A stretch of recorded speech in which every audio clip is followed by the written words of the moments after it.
खिप्रू से bureau chief Hasan हंगूरू की report के मुताबिक खिप्रू पाकिस्तान फंक्शनल मुस्लिम लीग के साबका ताल्लुका नाजिम खुदाबख्श दर्स की जानिब से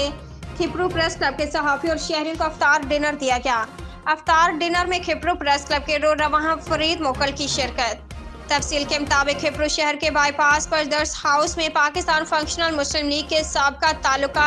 नाजिम खुदाबख्श दर्स ने खिप्रू शहर के शहरियों और सहाफ़ियों को अफ्तार डिनर दिया गया, जिसमें खिप्रू प्रेस क्लब के रवां सीनियर सहाफ़ी फरीद मोकल, जनरल सेक्रेटरी साजिद कायम खानी, साबका सदर अब्दुल रज़ाक राजपूत, मेंबर हरीश KBC जब्बार दर्स, शहर के मुअज़्ज़िज़ वडेरा खालिद दाऊद कायम खानी, पाकिस्तान तहरीक इंसाफ डिवीजन नवाब शाह के नायब सदर हाजी असलम जट, सिला सांगढ़ के सदर गुलाम कादिर दर्स, नायब सदर अमाम बख्श गज्जू,